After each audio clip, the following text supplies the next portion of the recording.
Shooting it raw? Yes. Shooting it raw. Hello, everyone. This is Ran from Shooting It Raw. So I'm the host of Shooting It Raw. Thank you for joining. Now, this week, I'm going to pull an old episode from the vault and just, because sometimes these things get lost. And I'd like to give a little bit more attention to this previous episode from the past. And until the next one, or give it a listen. I think it's a really good one. My guest is amazing. And that's the idea with all the podcast episodes. Yeah, so enjoy. Bye. I fell in love with taking pictures at a very early age. It was just something that my mother and I did. And for me, I've always found that photography allows me to find beauty in some of the simplest things. You know, it's framing the things that we take for granted in our day-to-day lives, you know, in a certain way can really help to bring out the beauty and help us appreciate the things that we do take for granted. So for me, it's all about finding the search for and finding new perspectives and new ways to look at things. Great. So Tim Coleman, thank you for joining me on Shooting It Raw. Tim, I have known you for a while. This will all come out. It'll all come out in the conversation. And we haven't spoken in a few years. And let's catch up. So yes, yeah, let's just dive right in, right? So the photo I'm looking at right now, let me describe it so people who are listening can get a sense of it. There are two figures in the image. One person, you, is kind of walking with the arms up, threading himself through a crowd. In front of you, there's a guy who's Balinese. I know he's from Bali because we are in Bali. He's wearing a kind of a toque, just kind of, just basically covering his head. He's looking pretty fly, pretty cool. And we're surrounded by what is a wedding, a bamboo wedding. And you're the only Caucasian face in the crowd. So you're walking through. You can't see your whole face. You can just see your eye where you're kind of looking forward. You can see your cheekbone and the skin going up because it looks like you're grinning, you're smiling, you're having an amazing time. In your right hand, you're holding a small digital camera. In your left hand, you're putting your two fingers up like, rock and roll horns. And you're wearing a black tank top. You're snaking through, and it's an incredible moment. And so here's the question. I asked you, I said, hey, Tim, would you be on my podcast? All you need to do is pick 3 photographs that share a bit of where you are right now, what's in your head right now, and what you want to put onto the world. And this is the first one you picked. Tell me the story, man. Well, that photo came at an interesting point of transition in my life. I was on my way to getting a divorce the year previous to that photo, and after being in a relationship for about 9 years, and just giving of myself and really feeling like I had kind of put some of my professional goals and dreams on hold to support my spouse. I found myself like, okay, well, this marriage is ending. How do I get back to me? What was it about me what did I used to do before this marriage when it was just me that really brought joy to my life? And I just had this epiphany that was like, it was travel, traveling the world and experiencing different cultures, meeting different people, just looking at the world through other people's eyes as much as I could, by traveling. And so, I traveled to Hong Kong and had an amazing experience. And it was so amazing that, after my divorce, I was like, that was just too good to be true. So I'm going to have to go back for round 2 and really, instead of just staying in Hong Kong, maybe travel with my friends Ran and Delian to some place and experience a trip with them.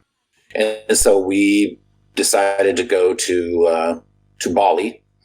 And I remember you saying, if you're going to travel with us, you got to get your chops up and on the back of a motorcycle, because that's the way we like to travel. So it was like, okay, here we're headed for Bali for this amazing trip on a motorcycle. And I was really a novice, just a total rookie on a motorcycle. And I remember that first day we took off from Denpasar, headed, west, and I almost died. So it was sort of like this, okay, that I almost died. Sink or swim. This is what living is all about. Sink or swim. Come on, you can do it. Yeah.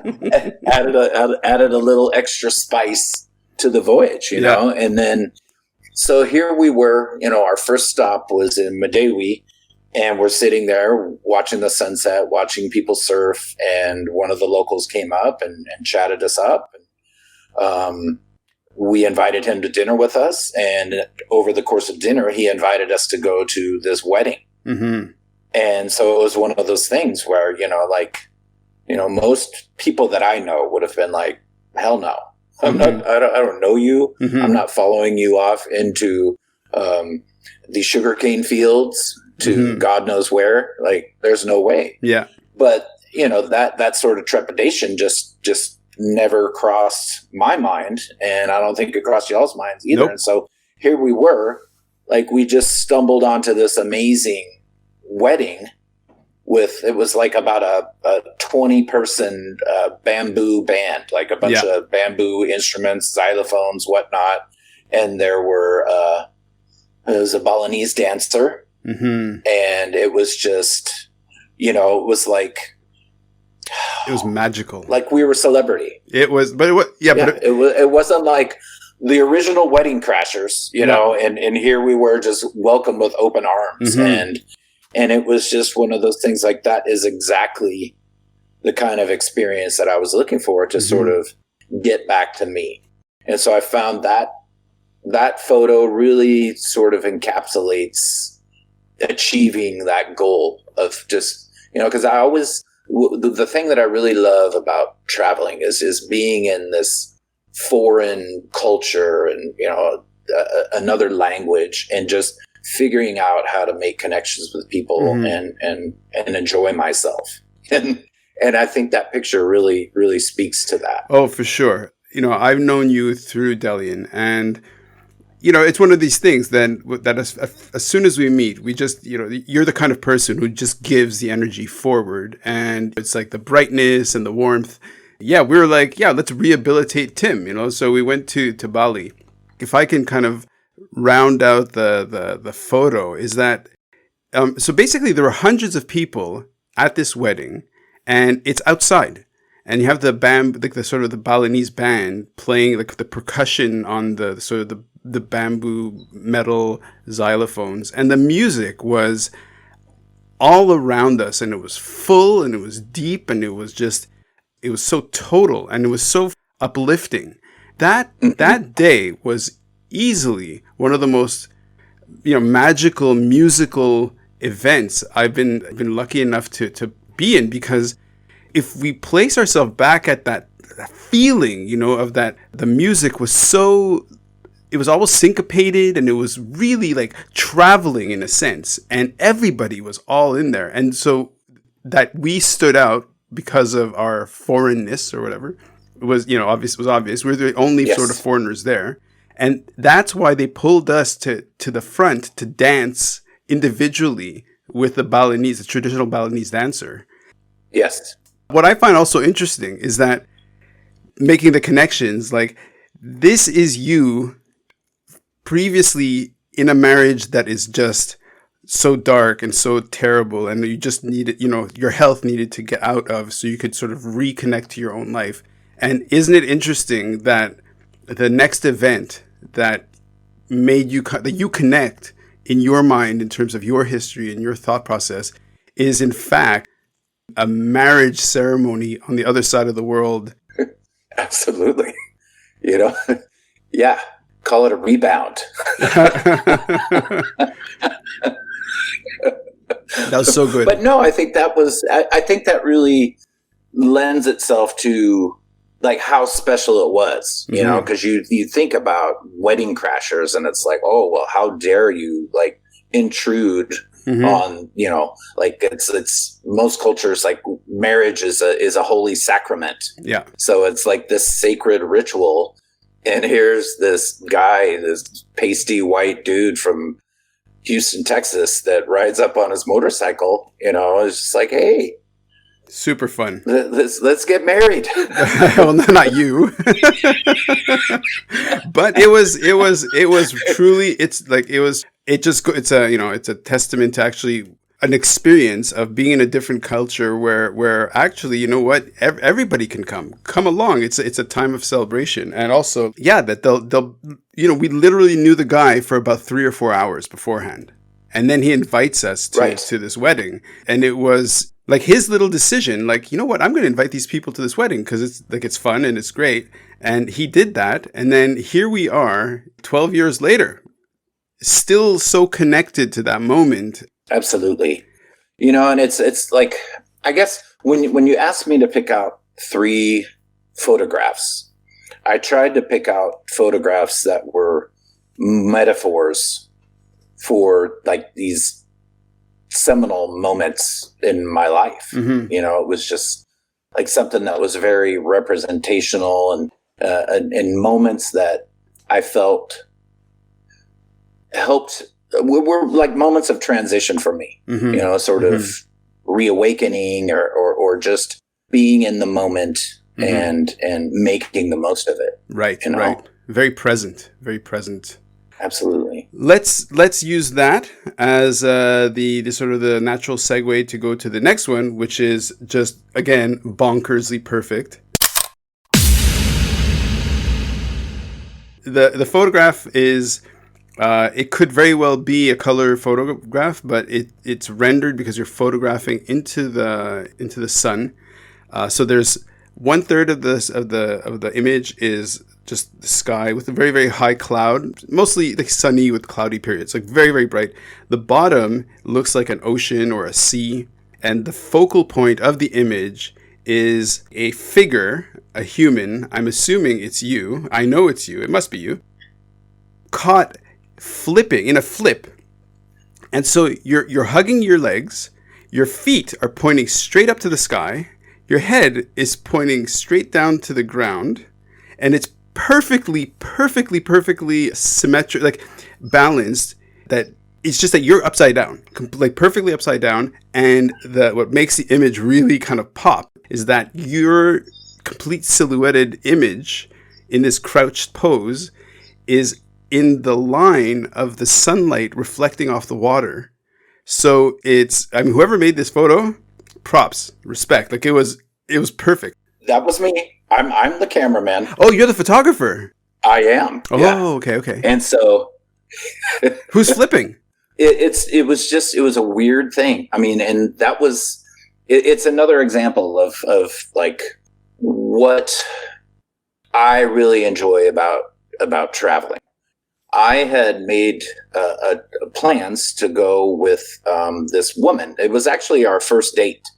She was a neighbor of mine, and I have a friend in Oregon that had another friend that owned a condo on the island of Roatan, Honduras, which is about a 2-hour flight south of Houston. So, you know, we organized this trip to go and meet my friend and stay at this condo for free in Roatan for a week. And so my neighbor and I bought tickets. We're all ready to go. And about a week before we were heading down there, my friend called me and said, "Hey, sorry, my friend's condo is under repair. I'm not going to go. He's not going. I apologize." And so here my neighbor and I are like, "Well, we've got tickets. Let's just go anyway and we'll figure it out." And nice. So we ended up staying at like this cool little beach shack resort that had this pier out in front that was like L-shaped. And so if you walked out, it took a sharp turn to the right. And at the end of the L, there was like a double-decker deck, It's like 2-story deck. Mm-hmm. And so my date and I were up there listening to music, just having some cocktails, and people would come up and jump off the top into the ocean down below. Oh, wow. It looks high. It was about, 20 feet over the water. Mm-hmm. And this 2 guys and a woman came up.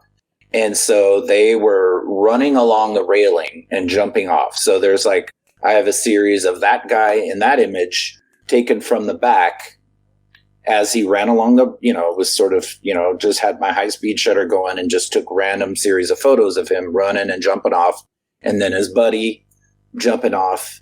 And then I moved around and switched angles so that I could, hopefully get him silhouetted by the sun, with the sunset coming down. Perfectly. And it was just one of those things, it was like, oh my God, you don't know what you have until you open up your card and see what images you've got. And it was like, here, I had every reason to not go on this trip. Mm-hmm. But my friend and I went and we made the most of it. And to be honest with you, I think that is my favorite photo of all time. Oh, wow. Well, it's just because the way it happened, it was just luck. And like I said in the beginning, it's just finding beauty in sort of mundane things. And that's really what I think photography can do. Yeah. Well, for example, one of the things that I kind of use as a thought experiment is to say, look, let's assume a photograph, the shutter opens and closes on average, let's say 1/60th of a second or 250th of a second, like in this image or whatever. And in effect, 1 second of real time could have 250 photos. Or 1 second of real time could have 60 photos, for 1/60th of a second. In a way, isn't it amazing that, you made all these images and that this one moment that is just, everything lines up so perfectly. This one moment you managed to get, and it can inspire and it can make people look again, and it can make people just kind of go, wow, it just so thought-provoking, uplifting. So when I saw it, I just thought that was you and somebody was photographing you. And somehow they managed to get this absolutely perfect moment. But you're the photographer and you managed to get this absolutely perfect moment. But because the person is in perfect silhouette, that could be anybody. That could be any one of us. And I love it. It's such a good photo.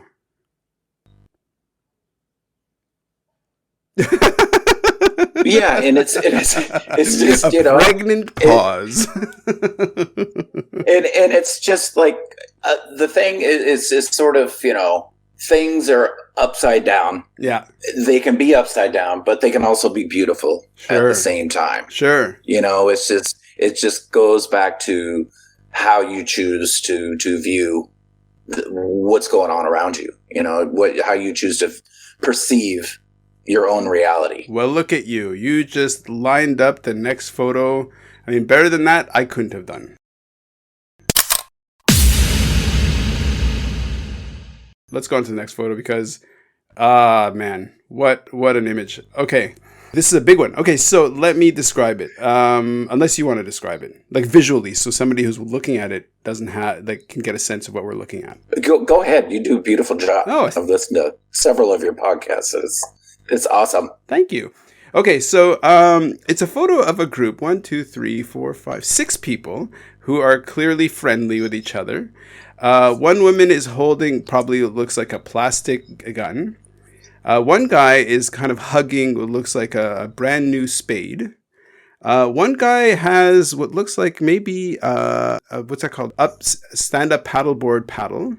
One woman is putting her hand up with something in her hand. I don't know what it is. Oh, she has rubber gloves that look quite dirty. One guy behind is standing with a bottle of probably Heineken. And then there's you with a healthy beard holding what looks like a jigsaw, like a cordless jigsaw. Now, that's fine. So you have this group photo. Around you is broken up wood, benches, the inside's like flooring, what could be the roof. like a young child's blackboard with something written on it even, and behind this mass of just construction debris is, you know, the lawn, which looks okay. You've got the fence, and then you've got one of those houses that looks like a ranch style house, all one floor, brown brick.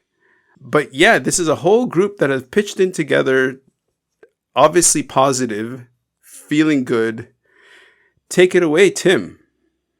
Well, that photo is the aftermath of Hurricane Harvey, which hit 3 years ago here in Houston. And my house had about 23 inches of standing water in it. And so, you know, in the middle of the storm, I just, you know, it was time to get out of my house as the water level was rising and, you know, getting close to the outlets in my house. Oh, wow. Yeah, yeah. So it was like, okay, I probably need to get out of here before I start getting shocked and whatnot.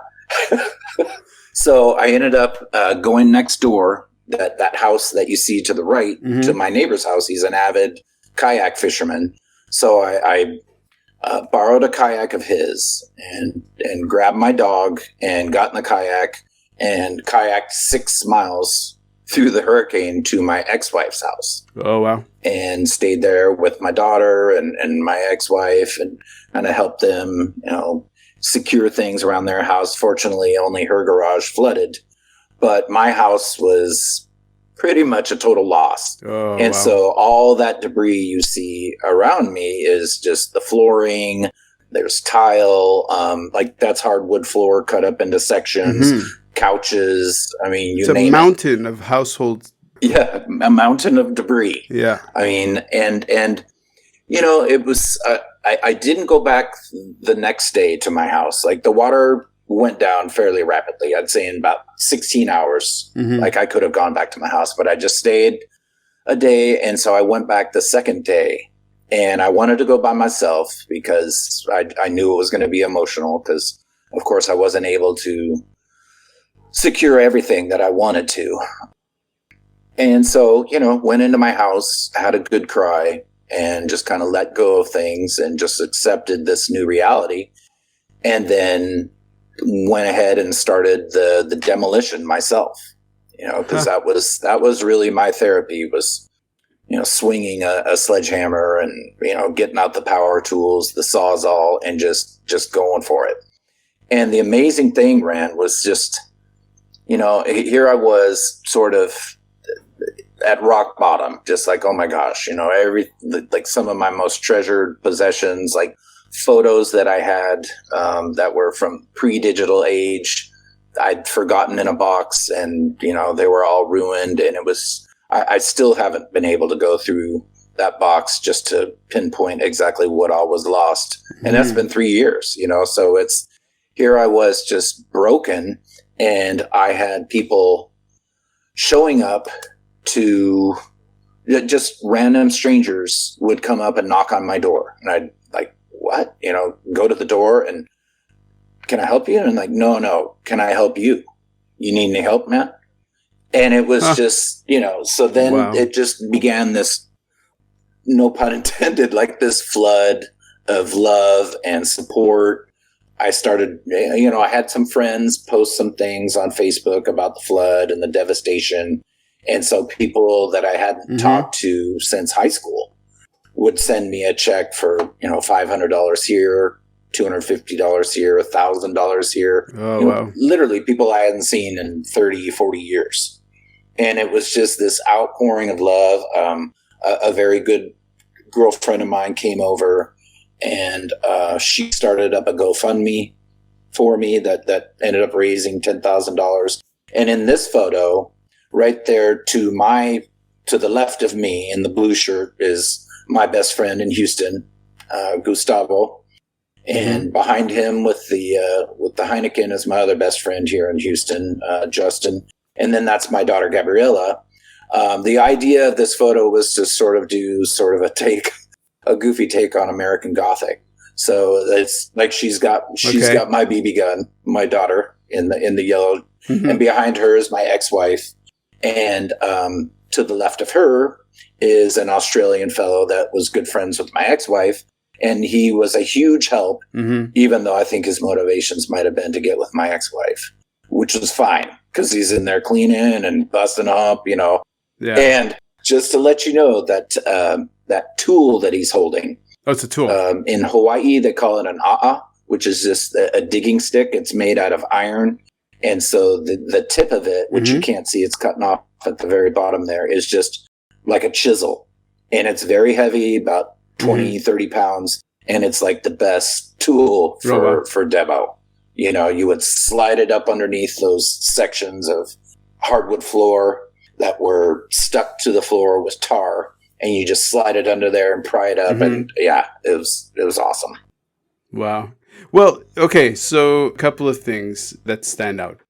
One is the lights are on inside the building. So I was like, okay. So the light, there's one light. It's like the outdoor sort of light that sort of welcomes people in.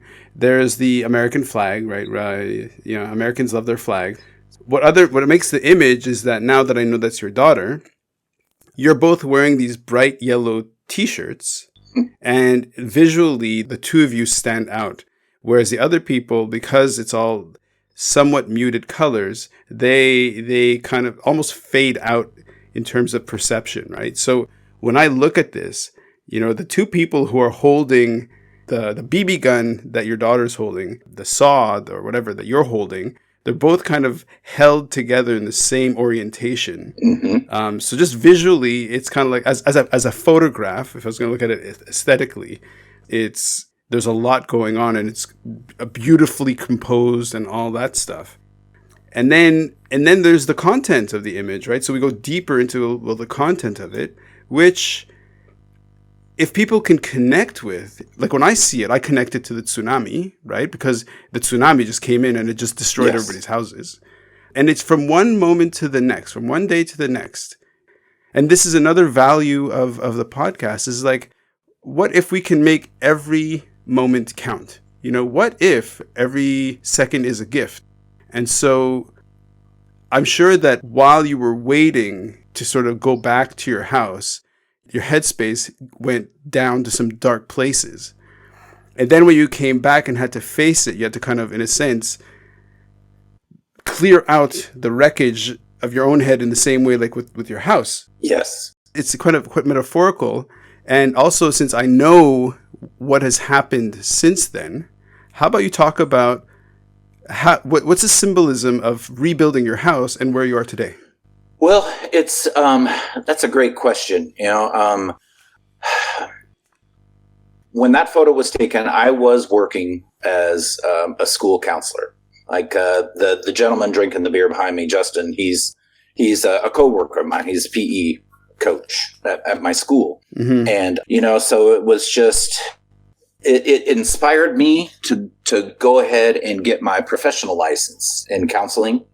So that, I could take what I do during the day from, 7:30 to 2:35 every day with the kids at my high school, that I could go out and support other people in the community, whoever it might be, whoever shows up. I mean, it's like my client base is, very similar to the kids that I work with during the day at school, to couples and geriatric clients, so I find it fascinating and very challenging. I like sort of in the sense of shooting it raw, just counseling in the raw, just having people show up, and it's just like, hey, Ran, like, what brings you into the office today? And you just have no idea where that conversation is going to take you in a therapeutic setting.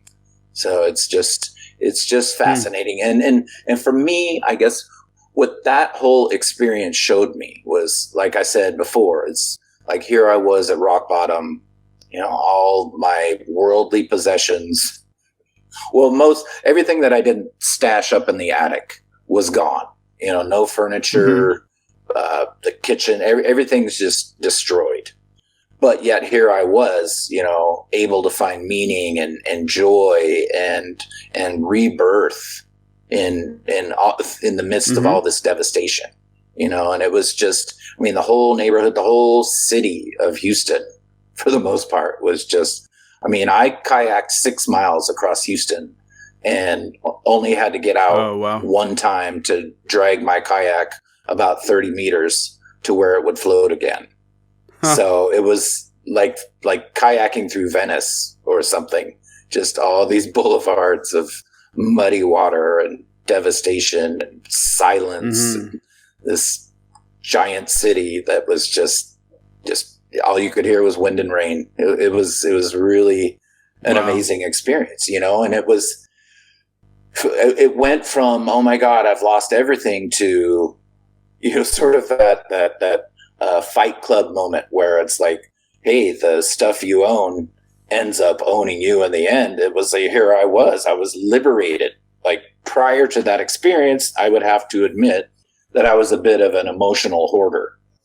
I still have some t-shirts from my first archaeological digs back in 1991. It's like, maybe I should pitch that, but it's Harvey came along and helped me purge a number of things, and it was very liberating.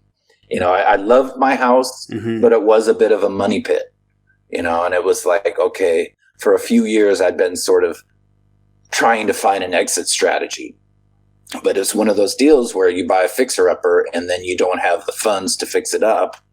So, what do? I'm sort of stuck in this place. And here comes this hurricane. And, the initial reaction is like, oh my God, like devastation. And then it turns to, you're going to give me $140,000 in insurance? Like, this is fantastic. This is like a weight off my shoulders. And, it's just, I think that the lesson that I had was just being able to find meaning in like the worst situations. Right. It's just, like I said earlier, it's a matter of perspective, how you choose to look at these things. So how does that inform? I mean, clearly it'll inform how you connect with people in terms of your counseling. So one of the things, so I hadn't met you until you came and hung and actually stayed a couple of weeks with us in Hong Kong. And it was just like, Tim, and maybe it's because I'm the kind of person who likes to sit with people and have these intense conversations, but you were certainly a participant where we would have these intense conversations.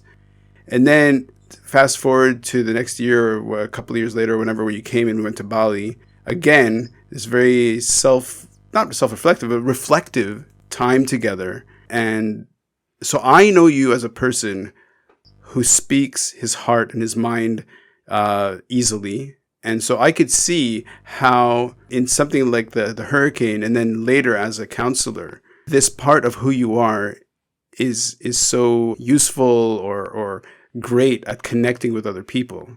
So right now, in terms of COVID, what's the reaction as a counselor of people turning to you? What, like, as a counselor, speak to the current reality as a trained counselor. Well, I guess that I would start off by just a brief description of what my philosophy of counseling is. Which theory of counseling I ascribe to, and I was feeling this way before I even got into graduate school, thanks to Miss Deli and Gaskell. Because when I was going through my divorce, she sent me a self-help book titled "When Things Fall Apart" by Pema Chodron. And the book, Pema Chodron is a Buddhist, so there's a lot of information about Buddhism, but Buddhist perspective, just basically that bad things happen, and the only thing that we can control is how we choose to react when those bad things happen. And you can run away from the pain, or you can turn into it and deal with it and find some way to grow from it. And that really spoke to me. Okay. Because it's like the simile that I like to give people is, it's like when you feel like you want to cry and you're putting it off. It's like, no, I'm a big, strong man. I'm a macho dude. I can't cry. And then it overcomes you and you have a good cry. And immediately afterward, you feel like 30 pounds lighter. It's just like this huge weight has been lifting off your soul. And like, this crying is very therapeutic.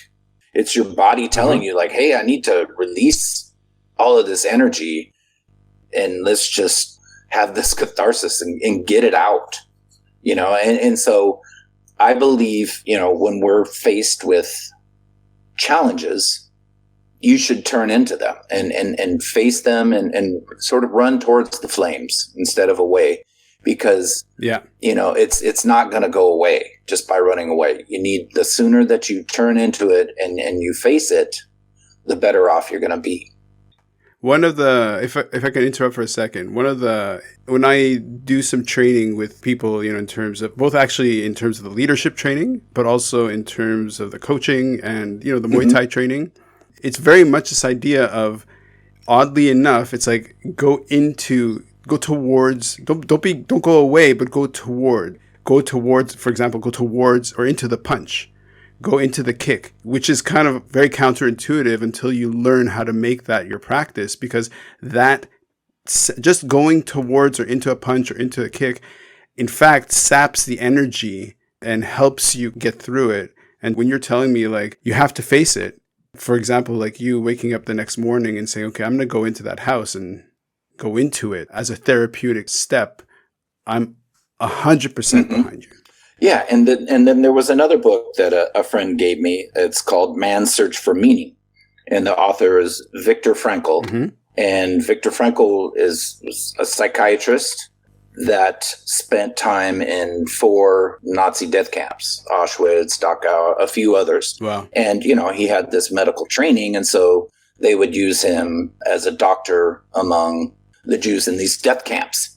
Yeah. And the book is all about, even while he was in these Nazi death camps, these horrible human conditions, people were able to find meaning. And so it was just like, okay, well, that's people choosing to find some good, some meaning in their life and turning into, this challenge, this horrible situation that they're dealing with. And they're able to through perspective and just the sure will, like able to find meaning in their life. It's an awesome book. I highly recommend it. And that's something that those two things really formed my philosophy of it and my approach to counseling and helping my clients, because it's like, okay, client A, you've dealt with, abuse in your childhood, but what are we going to do now? I like to focus. I don't really delve into the past too much because I just believe there's not anything that we can really do to change the past.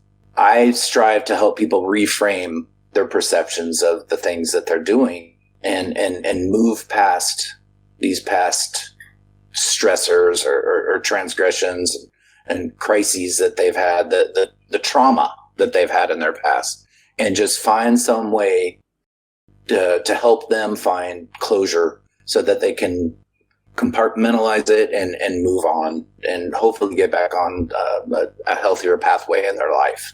So fast forward to 2020 with COVID, and it's just anxiety, man. It's everywhere.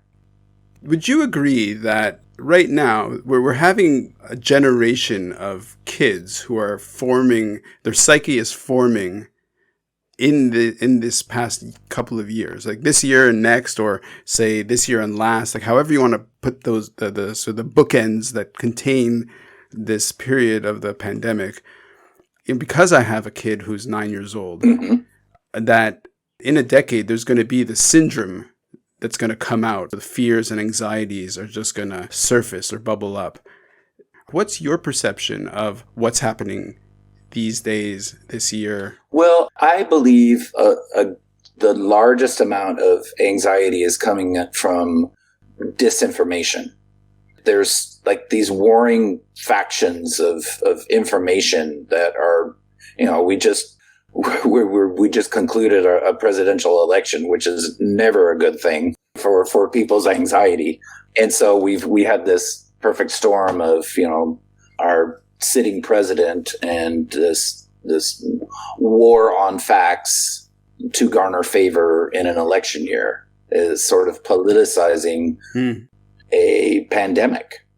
I would say, it's perhaps on both sides, but it's honestly, I don't know about kids having a syndrome, Rand, because one thing that really strikes me being around young kids and just, I've been in education for 20 years now. And so it's like, as you see technology become more and more a part of our daily lives, I think we might be headed towards a syndrome more if there weren't things like Snapchat and Facebook and FaceTime and whatnot, because the things that I've seen in my daughter and her friends and in a number of my students is like, I don't know what it was like for you, but me and my friend group, when we grew up, our parents came and got us out of school on our 16th birthday to take us down to the Department of Motor Vehicles so that we could take our driver's test, get our license,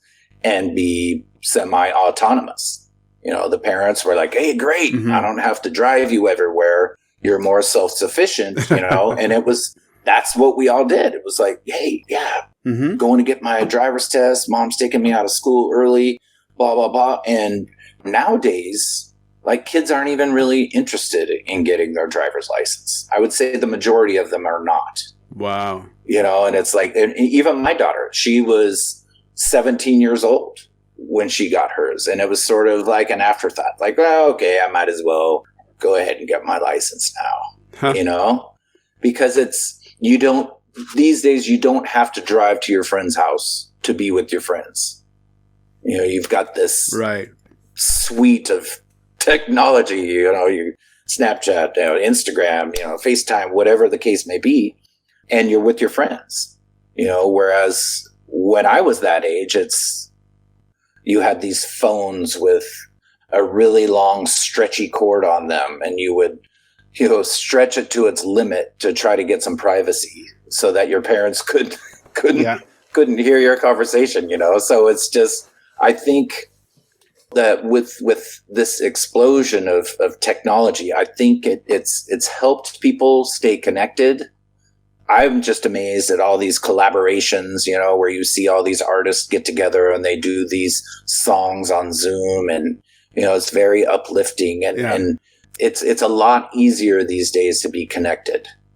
And while there may be a lot of disinformation out there, I mean, the information is out there if you just want to dig and find it. So you have the experience of counseling in schools, counseling children, but you're also midlife, also the elderly, as you said. So yes. For the people who are hurting right now, who are having the difficulty, what can we give them, or what can you say as a kind of antidote to what's been happening with COVID in terms of the anxieties, in terms of the misinformation? As a counselor, what tools can you suggest for people to actually use to help them get through some difficult times at the moment, either in terms of loneliness, in terms of anxiety, in terms of anguish? Yeah. What I suggest to people all the time is like going back to when we were all in lockdown. It was like, okay, well, we're not commuting to work. We're not really going to work. We're working remotely. There should be more spare time. And so for me, like the things that I was suggesting that people do was something that they just wanted to do, whether it be like learning a language or dancing or just some sort of activity that they'd had on their bucket list. Go ahead and lean into that. Connect with your friends as much as possible. Write a letter. I mean, When was the last time you got like a handwritten letter from somebody? And it's just, and it's crazy because now when you get one, it's like, oh my God, this is so special, and it's just little things like that, just sort of turning the focus away from the outside, all the noise, and just shutting that off as much as possible and just focusing on the things that you can control. It's get into like learning how to cook Thai food or something like that, just something that I guess, personal, professional development. Mm-hmm. Like I said, just focusing on yourself, just using that time constructively. I always believe that, Right. staying busy, it helps keep you from dwelling on things that you can't control anyway. Uh-huh. So have you been doing that yourself? Yes, I have. I'm working with a friend right now, which is pretty crazy. It's a guy that I met when I got a grant to go study Spanish literature in Costa Rica.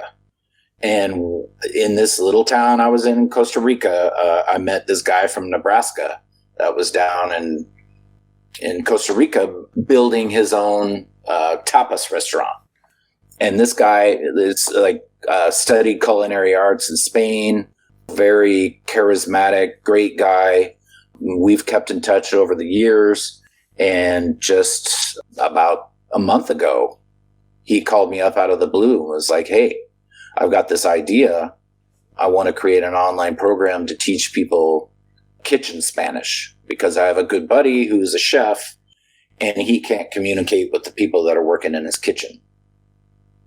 And so here we are, and I think it's got a lot of great potential. And I've always wanted to do something, having been a Spanish teacher for 7 years, a bilingual teacher 4 years before that. I've always participated. I was a study abroad student to Argentina for a summer. I studied abroad in France. I studied abroad in Mexico. I had that grant in Costa Rica. I taught English in Colombia. So I've got a lot of experience with international education, foreign language education.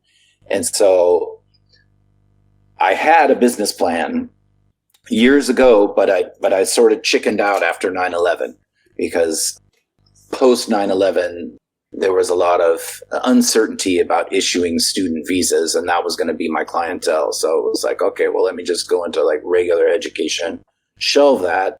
And so here comes this odd connection out of the blue. And I told him, I was like, I'm so glad you called me because I've always wanted to do something like this, but doing it on my own just seemed a bit too daunting. And he was like, oh my God, like I'm the same way, so hopefully if we put our heads together, we can make something that could be pretty awesome.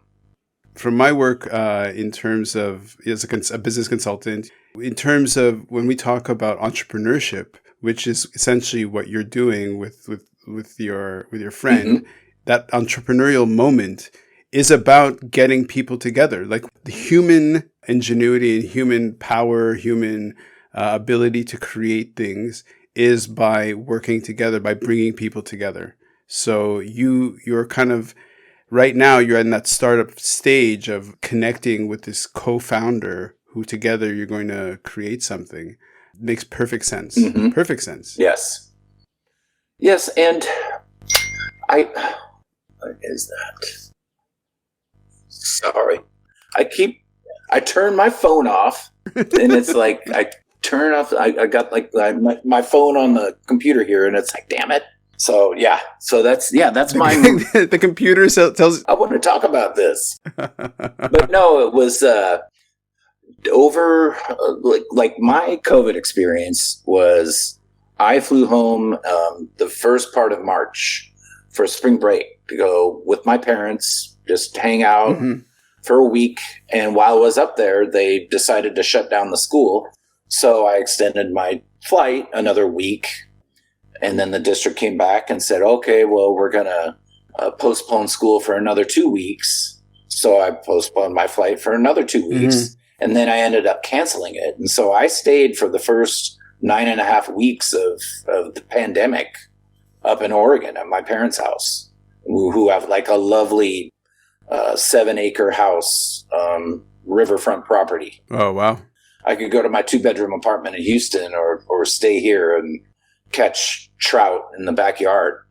This is a no-brainer. And in February of last year, I'd purchased tickets to go to Iceland for 16 days with my daughter because she graduated from high school, and that was going to be our senior trip.